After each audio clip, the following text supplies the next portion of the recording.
Hello मेरे नन्हे दोस्तों, कैसे हैं आप सब। आप सबके लिए मैं स्टोरी क्लब की तरफ से आज एक नई स्टोरी लेकर आई हूँ। मेरा नाम है रचना। मैं आज आपको एक स्टोरी बताने वाली हूँ जो करीब करीब 500 साल पुरानी है। 500 सालों पहले की ये स्टोरी है। हमारा भारत देश, उसमें एक राज्य है आंध्र प्रदेश, और वहाँ पर एक विजयनगर नाम का शहर है।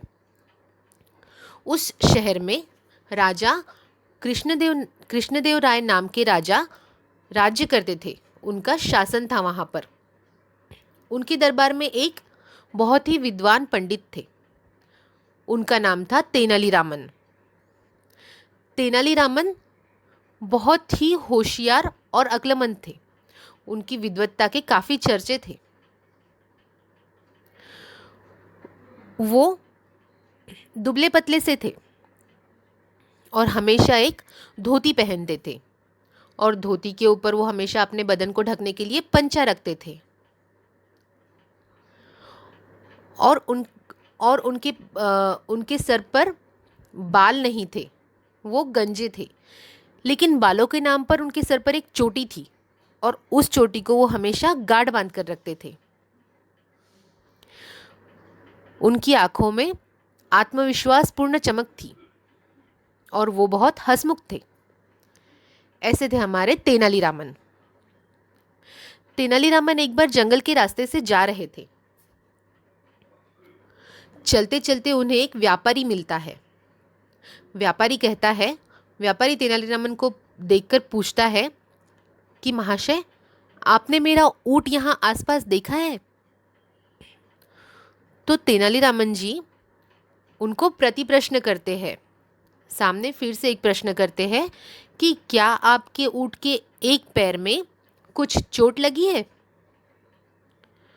तो जो व्यापारी होता है वो कहता है, हाँ हाँ, उसे चोट लगी है। इसका मतलब आपने मेरे ऊँट को देखा है? तो तेनालीरामन कहते हैं, नहीं, ऐसी बात नहीं है। लेकिन मैंने रास्ते पर मिट्टी में जो पदचिन्ह बने हैं, जो फुटप्रिंट्स बने हैं, उनको देखा है। उनमें साफ साफ नज़र आ रहा है कि कोई जानवर जिसके तीनों पैर अच्छे हैं, वो अपने तीनों पैरों पर चल रहा है, लेकिन एक पैर को घसीट रहा है, क्योंकि वो उसके एक पैर में कुछ चोट लगी है। ये मुझे इन पदचिन्हों से पता चला, इसलिए मैंने ऐसा पूछा। आगे तेनालीरामन कहते हैं कि क्या आपके ऊँट की एक आंख काम नहीं करती? क्या ऊँट एक आंख से अंधा है?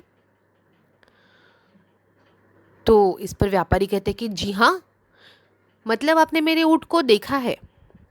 तो तेनालीरामन कहते हैं कि नहीं, मैंने आपसे नहीं कहा कि मैंने ऊँट को देखा है। मैंने रास्ते की दोनों तरफ जो पेड़ पौधे लगे हैं, उनमें से सिर्फ एक ही तरफ के पत्ते खाए हुए हैं या फिर चबाए हुए हैं, और दूसरी तरफ के जो पत्ते हैं, दूसरी बाजू के, वो अनछुए हैं।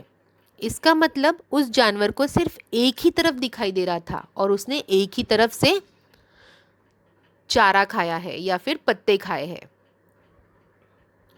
फिर तेनालीरामन उनसे पूछते हैं कि क्या आपने अपने ऊँट पर गेहूं और शक्कर की बोरियां लाद रखी है?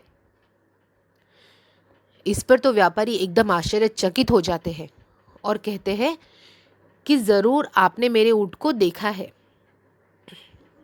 तो तेनालीरामन कहते हैं, मैंने ऐसा कहा ही नहीं कि मैंने आपके ऊँट को देखा है। नीचे रास्ते पर बहुत सारी चींटियाँ चल रही है, और वो चींटियाँ मज़े से शक्कर खा रही है। उन लोगों की पार्टी चल रही है, क्योंकि नीचे शक्कर गिरी है। तो मैंने इस पर से अंदाज़ लगाया कि आपने अपने ऊँट के ऊपर शक्कर की बोरी लादी है, और उस बोरी में कुछ छेद है, उनमें से शक्कर नीचे गिर रही है। और दूसरी तरफ से आपने गेहूँ लादे हैं, और गेहूँ की बोरी में भी कुछ छेद है, उसमें से गेहूँ नीचे गिर रहे हैं। बस इसी पर से मैंने कहा कि आपने अपने ऊँट पर गेहूँ और शक्कर लाद रखी है। ये सब सुनकर वो जो व्यापारी होते हैं, वो एकदम विस्मय में आ जाते हैं और वो कहते हैं कि आपको इतनी सब बातें कैसे पता? आपने हूबहू मेरे ऊँट का वर्णन किया है। आपने जैसा बताया वैसा ही मेरा ऊँट है। आप कृपया करके मुझे बताइए कि अब मैं क्या करूं? तब तेनालीरामन उन्हें कहते हैं कि आप तो तेनालीरामन उन्हें कहते हैं कि ये जो पदचिन्ह दिख रहे हैं या फिर ये जो गेहूं और शक्कर की जो लाइन खींची गई है वो जो आपको दिख रही है, ये जो ट्रेल है उस पर से आप सीधे सीधे चले जाइए। वो बेचारा जानवर तो अपने सिर्फ 3 पैरों पर चल रहा है और आप तो हट्टे कट्टे हैं, आप तो हेल्दी है, आपको वो पास में ही मिल जाएगा। ऐसी सलाह तेनालीरामन उन व्यापारी को देते हैं और व्यापारी उनकी सलाह मानकर उस शक्कर और गेहूं की जो लकीरें खींची गई थी उसके पीछे पीछे उस रास्ते से निकल पड़ते हैं। थोड़ी ही दूर जाकर वो व्यापारी खुशी के मारे आवाज़ देते हैं, रानी।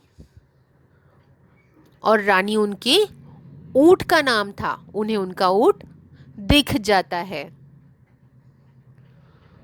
तो ऐसे थे हमारे तेनालीरामन और ऐसी थी आज की स्टोरी।